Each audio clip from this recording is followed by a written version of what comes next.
Hey friends, what is up? I want to do today's ad lib about masculinity, which is one of the topics that I care a lot about, have written some amount about, but I do feel like I've never really gone very deep into it, and I feel like I have a perspective that I have developed over the years that is interesting and worth sharing. And it's something that I'm a guy. I'm a straight brown man, and I care very much about wanting to help men be better. And that's there are layers to this. There are many ways to come at it. I I guess so. I have a lot of female friends. I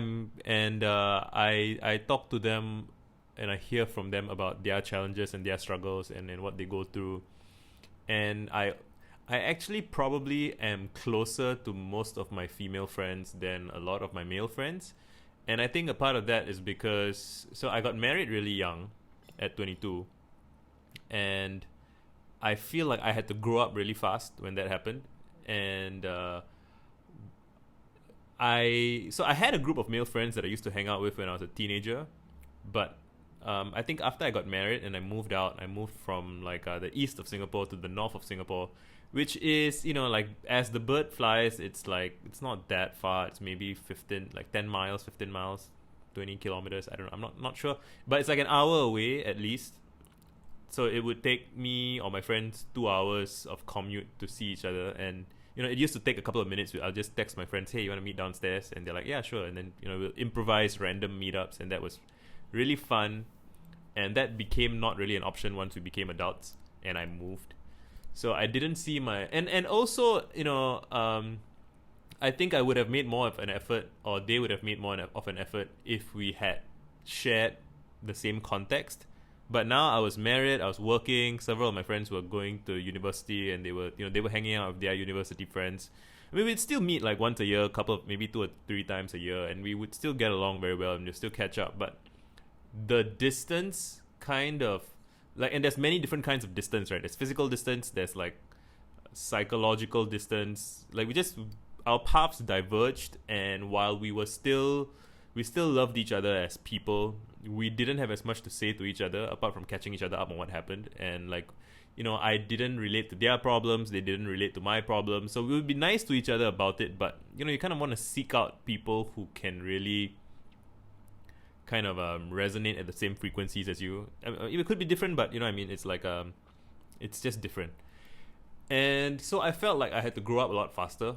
And I had a mortgage. I'm in my house right now, which I paid for, which I am continuing to pay for. And in the early days when I first got this house, it was a blessing and a curse at the same time. It was a blessing because it let me get away from my family, who are wonderful people, but I don't think it's healthy for people, young men especially, to be around their parents all the time. And I mean, it's complex and it varies depending on your situation, but I think it is necessary to develop. Necessary is also I think it helps. I think it helps to be on your own, to kind of incubate your psyche, like your sense of who you are when your parents aren't around. And it helps to be independent. It helps to do your own dishes, do your own laundry. I mean, my wife helps me with that as well, but we do it together. And there have been times where my wife was overseas. Like, she went to Thailand once for a month, she went to China once for a month for like work related stuff and other things. And I do deeply cherish the time that I've been entirely on my own, because it allowed me to kind of become the master of my domain in a way. And I think to some degree, and like, this isn't necessarily gendered, but I do think that there is something there about men and boy. Okay, let me reapproach this from a different angle. Let me talk about my childhood maybe again, right? So I'm the youngest child in a large family, and I'm youngest by the long shot. So I was always the baby of the family. Like, my siblings were much older than me, and my dad is a very strong presence. Like so he ran his own industrial waste disposal company. So he's like, his for him, like his personal life and his business are kind of intertwined. So he doesn't like go to work and then come home and he's done with work. For him, it's like he has his own hours, but he's working all the time, and he would come home in the middle of the day. He would leave in the middle of the day. Like he's very mobile, and work never ends. And like it's kind of, and I think I inherited some of that. Like I'm a freelance slash consulting slash digital. Like I grew up in an environment where my parents didn't have traditional jobs, and so I never internalized some of the things that people might internalize when people have traditional jobs. Like, so my dad didn't have a boss; he was his own boss, right? And that's something that I think if you grow up witnessing that, it affects the way you think in a certain way. And my mom was working with him slash for him as like the secretary slash office management, information management stuff. And I would say that my dad has a strong personality. He's very, so he moved to Singapore with his dad when he was about 7, and he grew up, and he was very independent from a very young age, I think. And he was earning his own money at a pretty young age, like probably like when he was 20. He was like, he isn't super educated. I think he's like has like a secondary school education, and then but like you didn't need to be in like 60s 70s Singapore. Like there was opportunity. Life was hard at the time, but there was opportunity. And I think older generation, I think this is something that actually generalizes to quite a few places in the world, where kind of in the post-war years, like you could really get by with pure hustle. Like you could like you read all these stories about some guy who walks into a office of some company and he just says can I buy coffee for y'all or something? Like give me work. I want to work. And then they just give you work, and then just next thing you know, you're there every day, and they pay you. And like that doesn't quite happen in the same way in real life, in like meet space anymore. It does happen online, which is what I love about the internet. Like you can build friendships and relationships with people online and kind of grow into that role, which is what I do. But like it's not really an option, I think, in meet space anymore, which is like kind of over civilized in a way. But yeah, okay, so I wouldn't describe myself as like my relationship with masculinity over the years, looking back, I don't know, I wouldn't describe myself as very masculine, but I have never been able to escape my masculinity. Does that make sense? So it's like I'm very tall. I'm like 1.9. I'm like 6'4", right?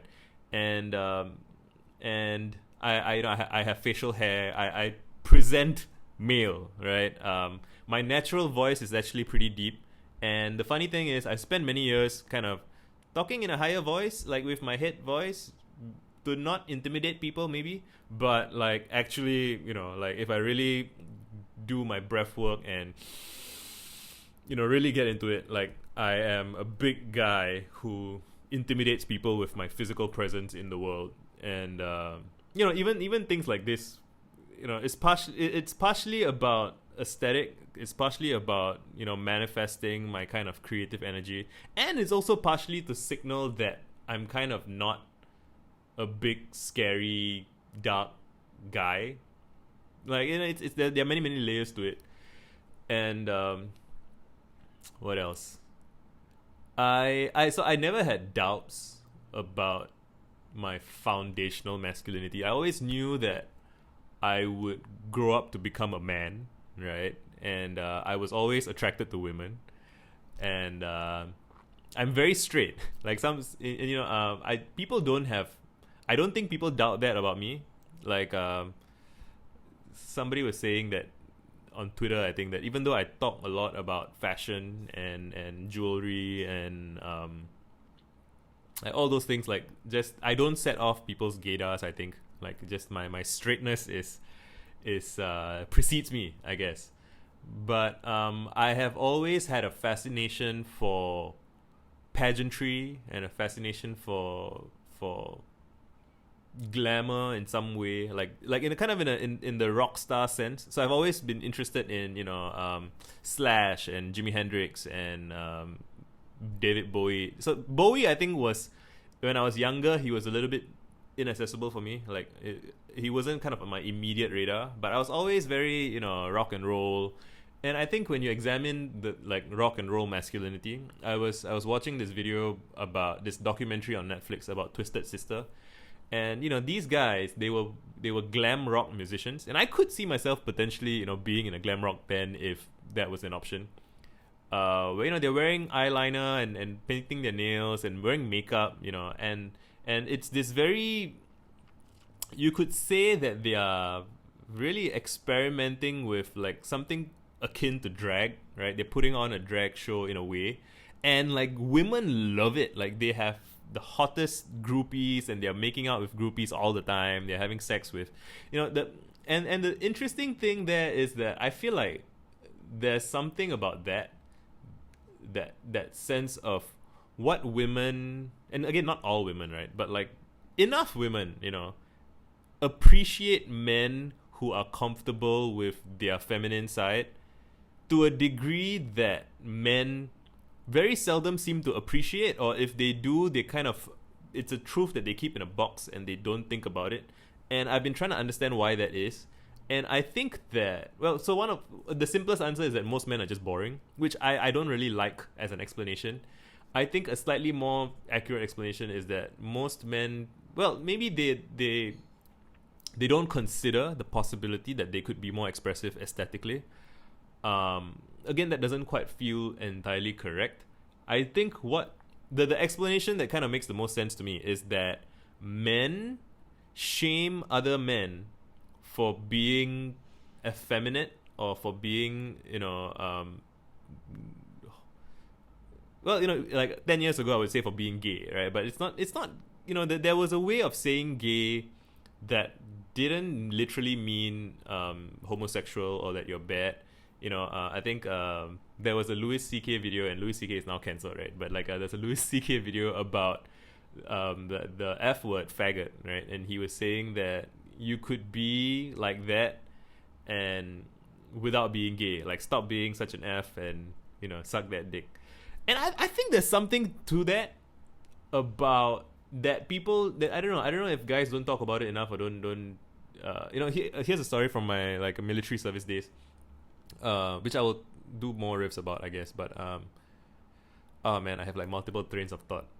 Let's continue from the Twisted Sister, kind of glam rock, long haired, fabulous rock star, very straight men who are, making out with a lot of women. And it's like what's more straight than making out with a lot of women, right?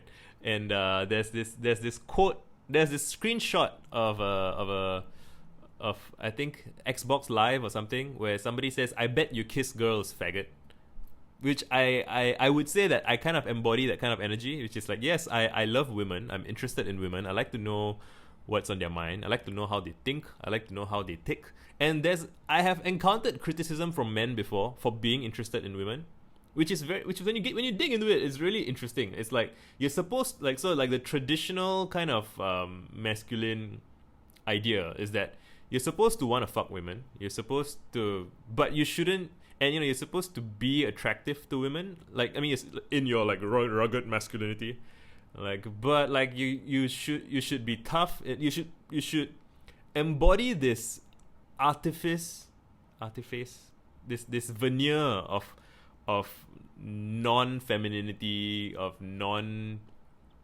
to avoid anything that's even slightly feminine or childlike, so like men who are afraid to dance, men who are afraid, like, because they think that dancing is for gays or sissies, right? Like there's this portrait of masculinity that's cold, stiff,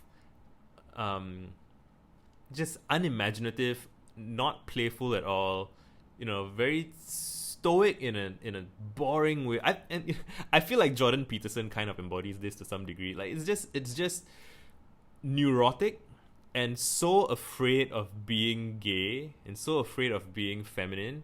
And why are you scared of that? Like, why are you, why are you kind of averse to letting your hair down, averse to, and it's interesting that Jesus has long hair. It's kind of, Jesus is this semi-feminine, like this kind of semi-feminine character, right? Like there's something there. Samson, just, I have a lot to say about this topic, and I have not yet kind of, videos like this are my way of kind of just throwing out touch points, and I will connect the dots later. But even just wanting to talk about the dots, I think is something that makes people nervous or uncertain or whatever. Because I think one of the dominant things to talk about is that men are afraid of other men, just as women are. So women know that men are, so women, a lot of things that women do is to be safe, is to protect themselves from the contempt and cruelty and hatred and vindictiveness of some men. So I'm not saying all men. Like, I'm a guy. I love being a guy. And some of the best interactions I've had in the world have been nourishing, supportive, kind, wholesome interactions with other men. And like the kind of prevailing narratives that I see in the world is, again, there are men who do horrific shit, who are basically vindictive, sociopathic, I'm not saying that all sociopaths are bad, it's just, you get what I'm saying. There's this set of vindictive, selfish, cruel men who do a lot, assholes, right? And they do a lot of damage, and the damage they do, we're very bad at containing the damage we do. We're very bad at coordinating against assholes, which is another topic for another video. And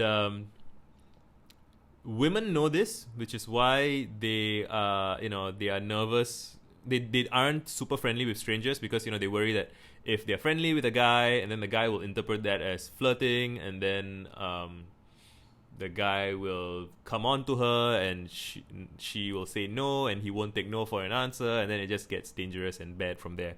By the way, just as an aside, like, women love talking to me about my jewelry. They flirt with me about my jewelry. They'll come and touch me and stuff, and the thing that I learned is that women want to flirt with men. They just want to feel safe while they're doing it, and it's very difficult for a woman to know in advance whether or not she will be safe with a man.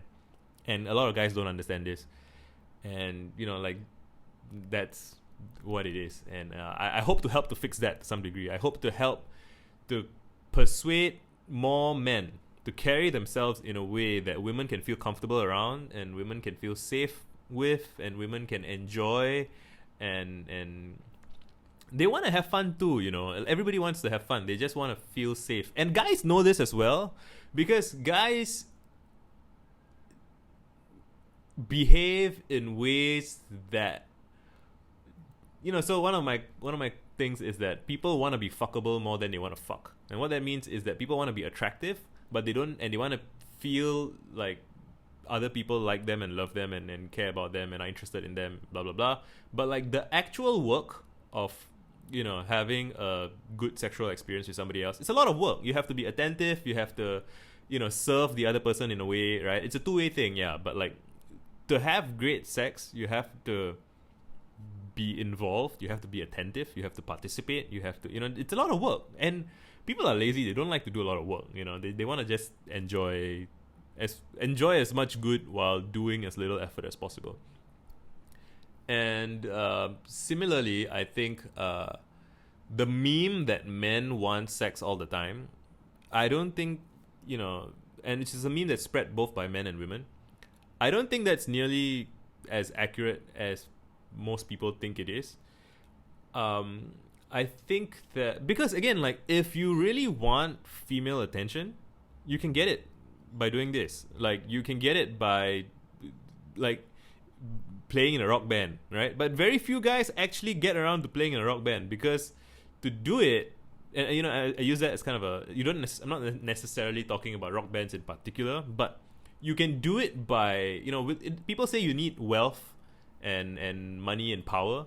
You can also get it from like a social perspective, you can also get it by being a stand-up comedian, right? And the common thing that all of these people is like have, which is attractive to women in my experience, is social currency, I guess. Like to go up on stage, whatever the stage is, whether it's stand-up or music or in whatever else sense, like, it's to go on stage, to be abundant, to share yourself with the world, and to not be needy and not be insecure. Like, if you do that, women are very into it, in my experience.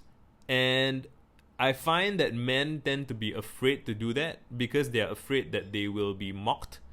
And, some women do some mockery, but I find that most men are most afraid of the worst mockery that they get from other men. And I think that something similar is true of female, women's relationship with other women. I think women tend to, but again, I don't know, I'm not a woman, and all of my understanding of women's social dynamics is secondhand, so I don't want to get into too much detail there. But go and watch like Mean Girls, for example, right? Like I think, and recently one of my friends, Priya, she said, women hurt my feelings much better than men do. Like, men, when they want to insult women, they go through the same shit. They go through, you're a slut, you're a whore, you're ugly, nobody wants to be with you. Like, it's like first level hurtful, but like, if a woman learns to kind of have, she learns to preempt that and kind of have defenses against that, or however you want to deal with it. Like, after a while, these guys become predictable and their barbs become weak. They can't do very much with it. Like, you get used to it, scrolling through that shit every day, and you're like, whatever, right? But like, women can hurt other women's feelings better than men can. Like, I look into that. It's a separate thing. I'm not going to go into that in this video because I want to talk about men, and I want to talk about how men are afraid of other men, right? And I've done a few threads on Twitter about masculinity, and invariably when I do these things, other men, typically anonymous men hiding behind, not using their real name, not using their real faces, the handful of guys who do that, and I respect them more than the anons, right?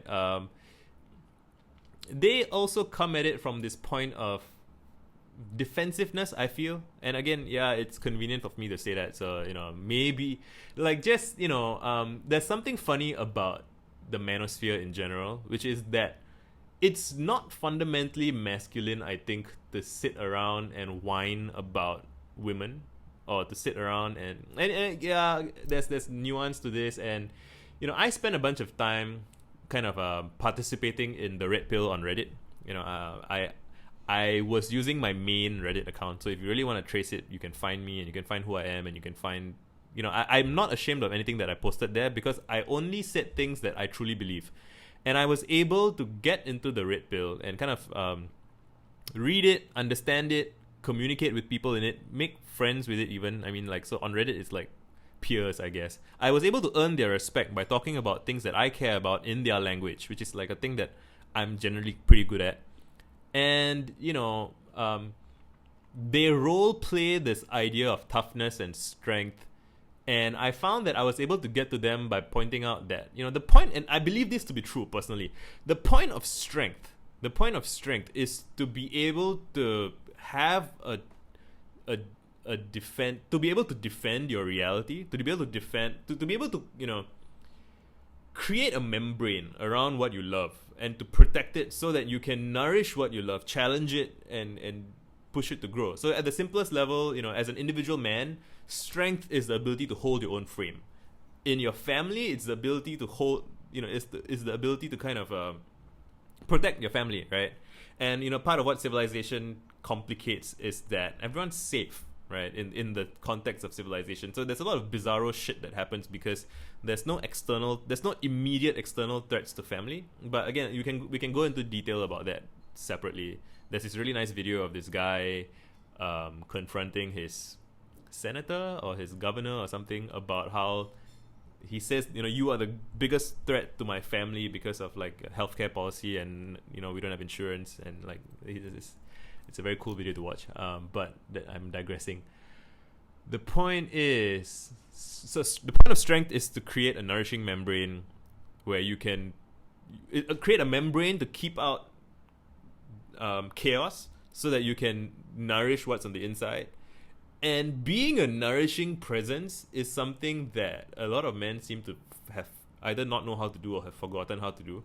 And my diagnosis of a lot of the guys on the red pill are a lot of them had some sort of bad romantic experience, like maybe their girlfriend cheated on them, or their wife left them, or just they had some experience that red pilled them, right? Like so they had this mental model of the world that was inaccurate to begin with, which is something like be a good nice guy and you will get everything that you're told that you will get, and then they try it and then it doesn't work out and something bad happens, and then they flip, and they flip pretty intensely, I think. And now they're like, oh, fuck women because a woman broke my heart, and like women ain't shit. Like that's it's you're overcorrecting. But everybody does this to some degree, and like because the kind of if you zoom all the way out and you look at the power relations in the world, because the most powerful people in the world are men, right? Women who have experienced abuse, harassment, anything bad, it's politically, it's kind of socially acceptable for a woman to say men are trash. And I know why that is, and I understand where they're coming from, and I say and like because they're generalizing. I mean, you get it. I don't want to get into all the details, but I assume that people who are currently watching my videos kind of understand where I'm coming from. It's okay for women to say men are trash because the most powerful people in the world are men. But then when you have lower status men who have been abused and bullied by women, they can't say women are X. Women are, and you will find, so in the red pill they have a phrase AWALT, all women are like that, and they say it, and it's like, it's interesting to contrast all women are like that with men are trash, and just everybody generalizes to some degree every day, all the time, just to get by in life. But like making your generalizations explicit is a kind of a political move in a way. It's kind of I sympathize and I try to empathize. I don't know the nuance in between with women who say men are trash. I get it. I know how to play that game. I know how to be supportive and encouraging, and I have enough self-worth and self-respect, and I know my value enough that I am not at all offended by a woman saying men are trash. Or even, people saying racist shit about brown people. Like, I sometimes get brown guys in my mentions and they're like, oh, how do you deal with the fact that, like, white people are racist towards brown people? I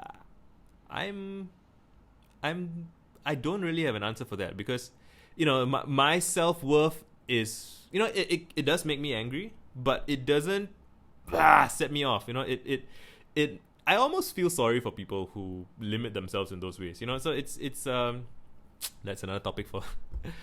I'm just ad-libbing here. Okay. Well, what am I going? Women saying men are trash. Men not being able to retaliate against women. So yeah. So one of the things about being a man, in my opinion, in the world, is because men are the most powerful. The most powerful people in the world are men.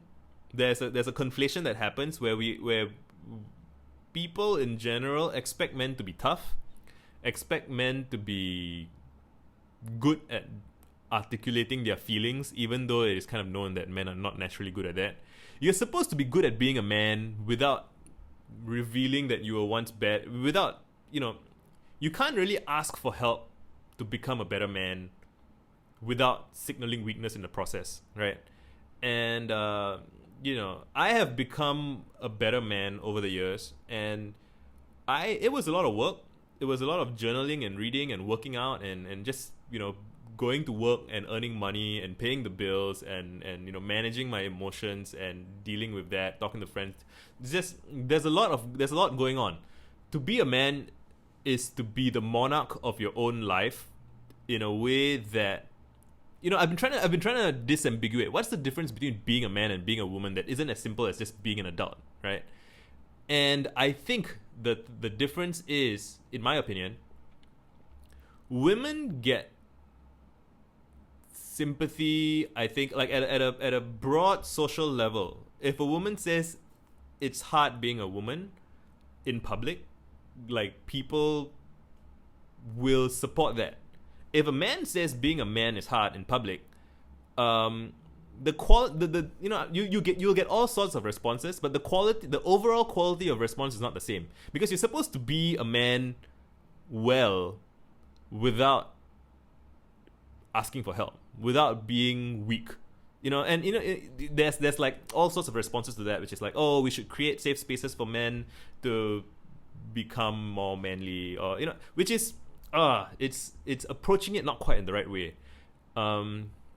Men do need to challenge each other, and we do have there are things about male cultures that I think really go back millennia, maybe, right? Just male competitiveness, male performance, male, there's something about being a man that is not the same as being a woman. And I don't, this should not be controversial in any way, but apparently it is. Or like people are just nervous to talk about these things because it's very difficult to talk about these things in a nourishing and supportive way that doesn't seem to end up shitting on somebody else. Like, I have friends who are non-binary gender-wise, and I don't really know how this discourse affects them.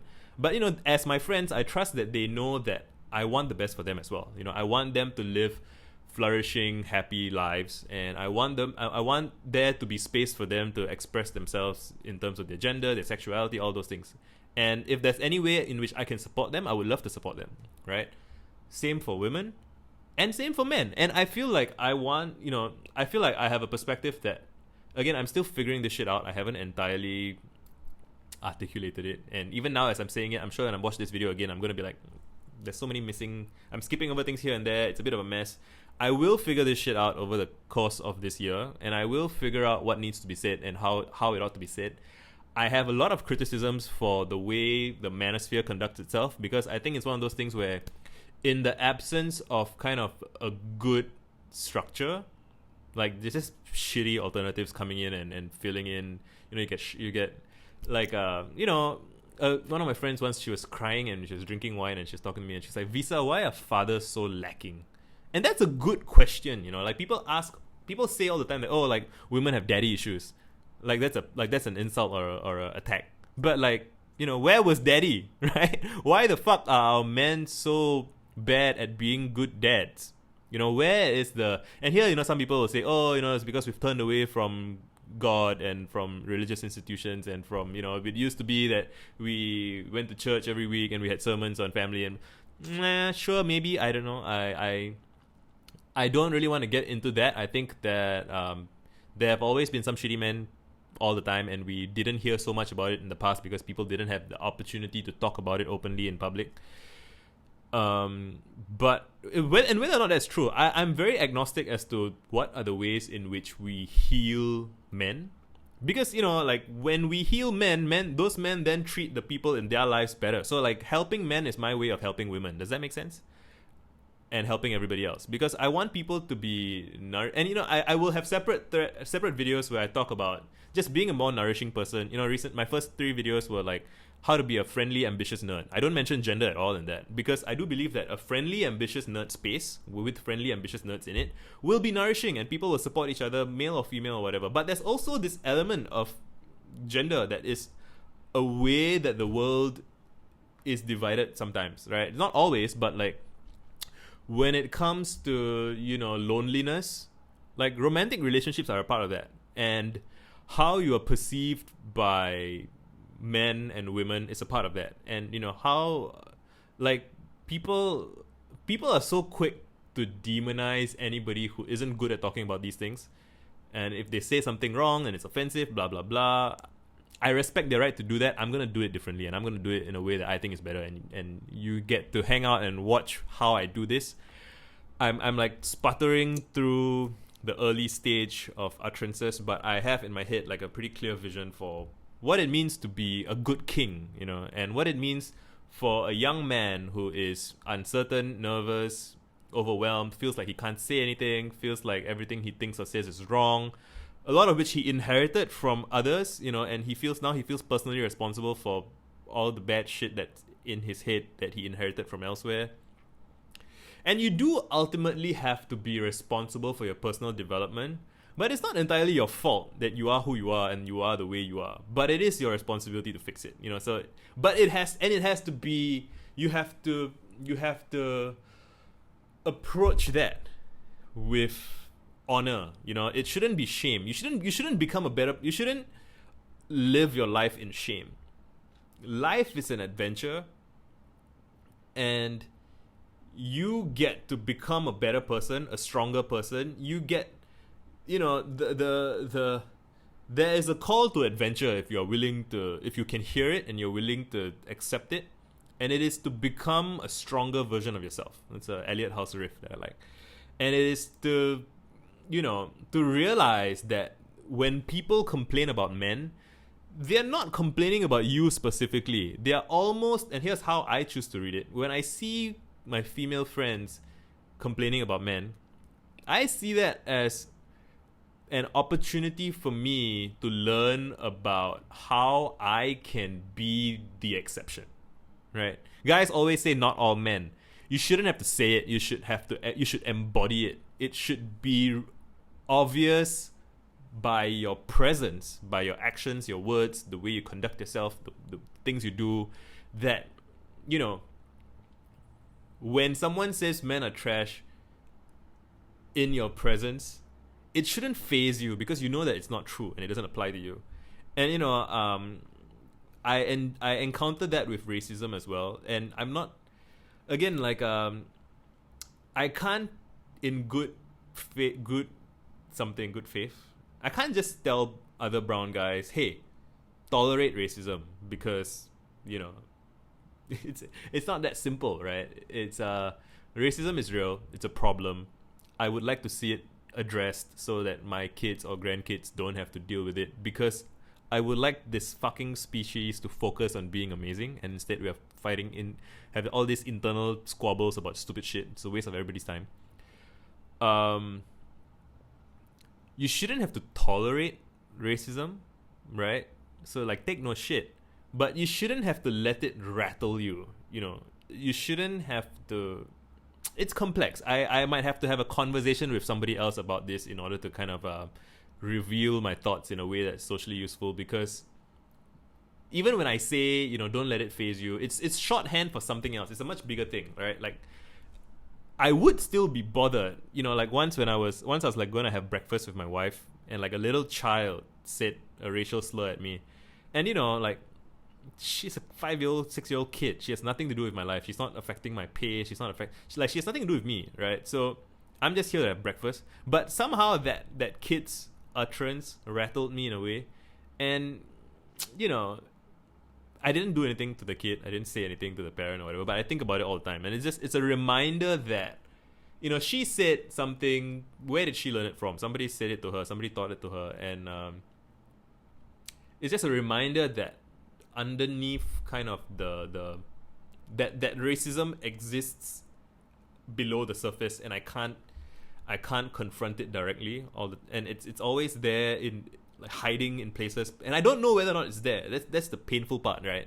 Like, and I relate to. I always say that people who experience racism and people who experience sexism should be allies, because we relate so much. Like, I relate to what women feel when they say things like, "I didn't get the job, and I don't know if it's because I was a woman." Like, you can't tell. Like, how do you know if the person didn't give you the job because they don't think you're qualified? Like, and legitimately because they don't, or because they are racist or sexist. Like, you can't tell, and you'll never know. And so you always, but like, when you take your experiences over a long period of time, and then you kind of you take notes and you compare notes with your friends, you'll find that, hey, this consistently seems to be happening to me, and this consistently does not seem to be happening to you, and we share, like, other attributes. Okay, so this is reaching 40 minutes. I don't think I've talked about everything I want to talk about. Should I talk about national service? So, as a Singaporean, right, I served in the military for 2 years. Like, it's a thing that Singaporean guys go through. And, like, if you don't serve in the military, you'll be sent to either the police force or the civil defense force, which is like the fire brigade, fire service, firemen. Why am I blanking? The fire service, firefighters, whatever, civil defense, right?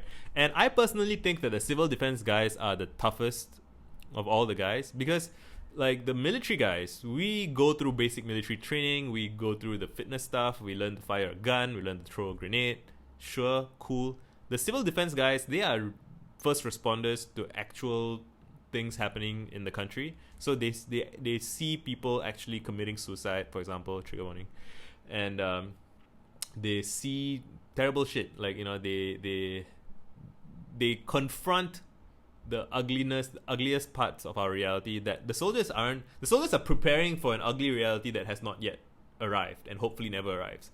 The first responders confront ugly reality internally every day, and so I have a lot of respect for the first responder guys. But anyway, having been a soldier, right, you know, and again, it's some people will say that, oh, Singaporean army is not a real army because you don't get sent to war zones. But you know, I witnessed people who I worked with people who did. So at some point I was kind of support staff for the Red Lions in Singapore, like the commando parachuting unit, and I hung out with some of these really elite men who are performing at the highest level of, you know, masculine excellence in a way. Like, they put their lives in each other's hands every time they jump. And I witnessed the way they conducted themselves, and it is not at all like the stereotype of what masculinity is. You know, they're not cold, they're warm. They talk about their feelings with each other. They don't have some kind of strict hierarchy. The hierarchy is very loose. They allow whoever is most qualified in the moment, and they trust each other, right? Whoever is most qualified in the moment, like a low-ranking guy can stand up and say, hey guys, I think we missed that, or I think we should be doing this, and everyone listens. And you know, they nourish and support each other. They hang out with each other's families. They gave me a model of nourishing masculinity that is so different than this very role-play, you know, fake tough guy masculinity that I think is embodied by insecure men who are like basically playing house. They're basically dressed. It's like Barbie doll shit, but with, you know, it's Ken doll shit, right? It's you're pretending, you're playing this theatrical role. It's drag. It's not real. You're not really, you know, doing real shit. Real shit is using your strength to protect other people and to create a space where you can help people get stronger. If you're not doing that, your masculinity is what is your masculinity worth? You know, it's just this drama that you invent to feel good about yourself, and that's not it, guys. All right, I'm gonna end this here, but please ask me questions about anything, and I want to make more and more videos about these things, and I want to say more, do more, help more, and done.